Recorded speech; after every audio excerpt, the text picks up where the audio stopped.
Regarde-moi le carnage, encore une fois. Pied de biche. Et là, le gros problème, comme tu peux le constater, il y a un fort écart. Pourquoi? Parce que les pommelles, ils ont tout mis à l'extérieur. Du coup, tu te retrouves avec un écart beaucoup trop grand, ce qui fait que la porte, tu vois, elle tient même pas fermée. Et aussi, regarde en haut. Tu vois, la porte est un petit peu trop en bas et là on va recaler le vitrage pour remonter la diagonale et on va essayer de remodifier, enfin de réparer tout ça. Alors pour t'expliquer, quand on cale un vitrage, comme tu peux le voir, tu as une cale ici, ici, et en bas tu vas retrouver la même chose ici et ici. Donc tu vas caler en diagonale. Et là, avec la main de bois, tu vois, ça va te permettre de rectifier la hauteur. Donc là tu vois, on va remettre une cale ici et comme tu peux le voir, de faire un système de levée, tu relèves ta porte en calant ton vitrage.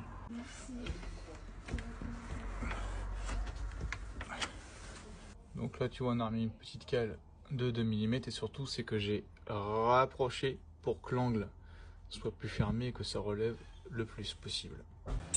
Bon, voilà. Rebouchage, on a redressé. Là il va falloir faire la même chose pour ici. Un véritable carnage. Essayer de rattraper au mieux.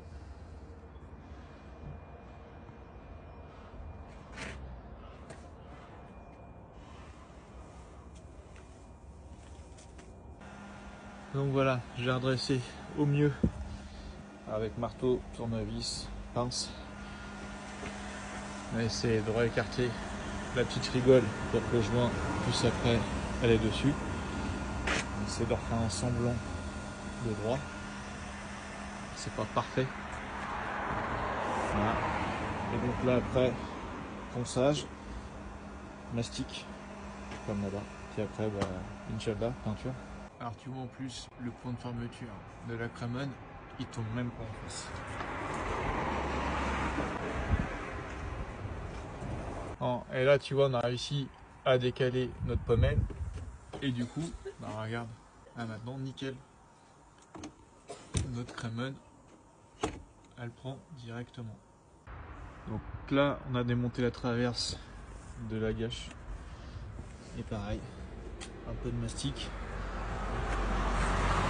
Et on a essayé de redresser au mieux.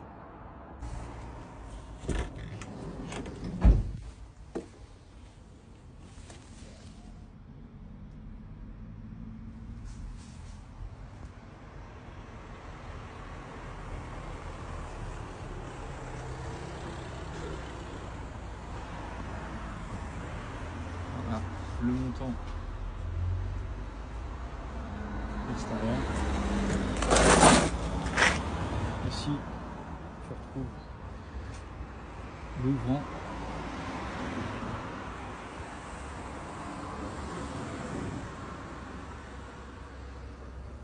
Et là, justement, pour augmenter la sécurité, on a remis un protecteur anti-perçage.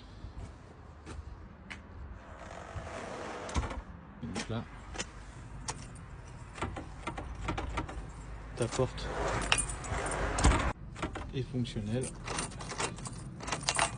Tu verrouilles à double tour, tu déverrouilles, le petit quart de tour, hop, on peut ouvrir. Alors c'est pas parfait, il y a des petits défauts, mais franchement dans l'ensemble, le client est super content.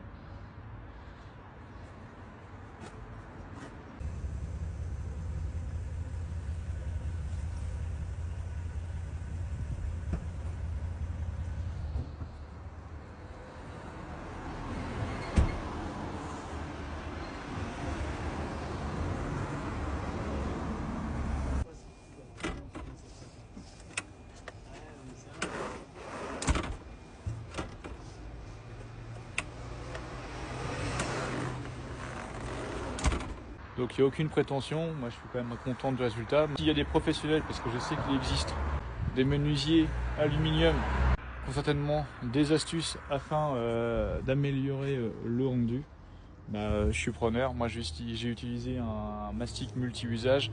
Après peinture de finition et vernis afin de retrouver un aspect entre guillemets brillant et d'avoir une protection. Donc si jamais il y a des personnes qui s'y connaissent un peu plus, bah écoutez, je suis preneur. Moi c'était une première. Le but c'était vraiment de répondre aux dommages causés par 2 effractions et surtout d'empêcher qu'ils reviennent parce qu'ils avaient fracturé le cylindre. Et la CER 3 ponts elle a bien fait son office parce qu'ils n'ont pas réussi à rentrer. C'est vraiment en cassant le cylindre qu'ils ont réussi à ouvrir. Donc maintenant avec le protecteur, je pense qu'ils vont être tranquilles.